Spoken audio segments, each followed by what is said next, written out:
That's right. After years and years of alleged sex crimes, R. Kelly may finally be facing justice. And it almost feels strange that they got him after all these years, you know? It's like if Wile E. Coyote finally caught the Roadrunner, who is also a criminal, by the way. Yeah, that bird has been smuggling drugs across the border for years, and Trump's border wall isn't going to stop him either. Yeah, he'll just paint a hole in the wall, and just beep, beep, right through it. That's what he does. He's not the good guy.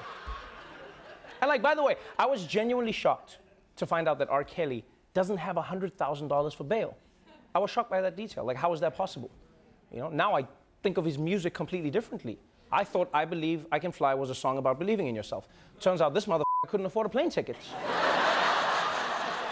I believe I can fly. Well, according to your bank statement, no, you can take the bus, bitch. That's what you can do. That's what you can do. So, it turns out he doesn't have money. He's been charged with 10 counts. So R. Kelly's best bet right now is to pray. Although I don't know if God has time for his prayers because he's got his hands full right now.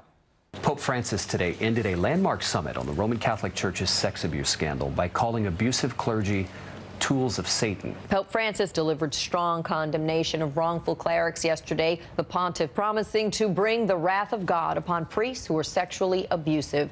Ooh, that's right. The Pope has threatened abusive priests with the wrath of God. That is the ultimate, just wait till your dad gets home. When he comes back to earth, you are in so much trouble. Yeah, so if I was one of those priests, I'd be pretty worried about facing God's will. I mean, look at what happened to Jesus, and God wasn't even mad at him. And if you're super religious, the wrath of God raining down on abusive priests is the worst possible punishment. On the other hand, many people are pointing out that the wrath of God isn't a thing.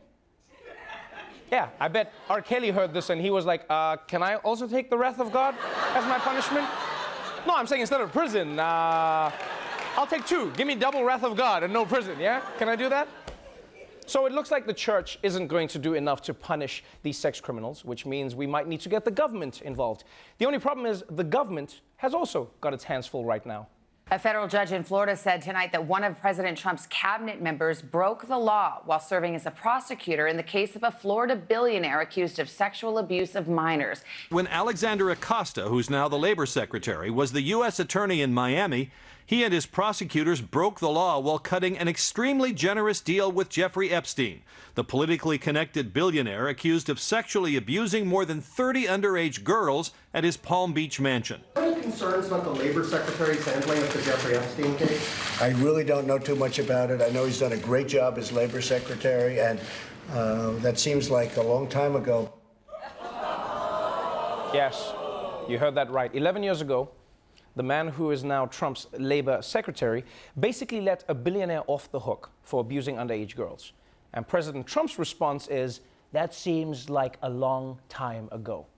Yeah, look, that thing was 11 years ago, folks. By now, all those underage girls are overage, problem solved. I also like how the president's like, oh, I haven't been following this story. I was too busy watching Spike Lee at the Oscars, yeah. Think about how crazy this is. There's a member of Trump's cabinet who helped a billionaire sex offender sweep a scandal under the rug, and the story is flying almost completely under the radar because there's another billionaire having a different sex scandal at the same time, also in Florida. Yeah, I'm talking about New England Patriots owner Robert Kraft. He's famous for leading the Pats to 6 Super Bowl rings, but it turns out there's another kind of ring he may have been involved in. New England Patriots owner Robert Kraft has been officially charged with first-degree solicitation of a prostitute in Florida. The charges come as part of a much larger crackdown on illegal sex trafficking. On 2 occasions, Kraft solicited a prostitute at this shopping center massage parlor, about 20 miles from his West Palm Beach home. Okay, I'm sorry, this story is so insane. What are you doing paying for sex in a strip mall in Florida? You own the Patriots. You could walk into any strip mall in Boston and get a hand job for free. You wouldn't even have to ask. They'd just be like, oh my God, Robert Kraft, what an honor to yank your crank. Hey, Sully, get over here and help with the balls. I mean, seriously, you're a billionaire and you might go to jail for a happy ending.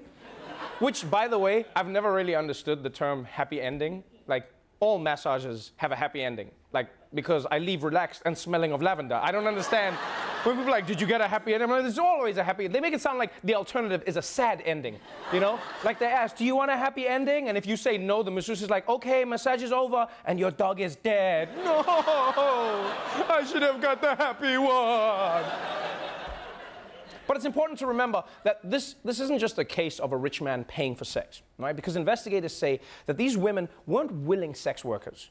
They were women who were from China, who were forced into sex slavery, held against their will, and made to serve over 1,000 clients a year. Yeah, so this wasn't Pretty Woman. It's more like Pretty Horrific, which is why these are very serious charges, unless you're a Patriots fan. What you won't find among many Patriots fans are a lot of critics of Kraft. He's single, right? It's not like he's married. He's my boy. I stand by him the whole way. He's the GOAT. Somebody's just trying to come down on him because everybody hates to see the Patriots win. If he wants to go have a little fun with the hookers, that's his business. I don't want to think any of this happened. Go Pats, go Rob Kraft all the way. They might drag his name through the mud a little bit, but I think in the end everything's going to be fine. And I think it'll fuel them for 7. You know, this is what's incredible about sports in America. If you're winning, there's no limit to what your fans will let you get away with.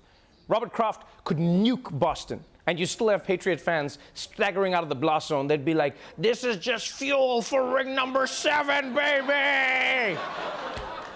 Like, that's how crazy loyal sports fans are. And look, you can call it repulsive, you can call it insensitive for these people to just brush aside serious sex crimes like this, but you could also call it presidential.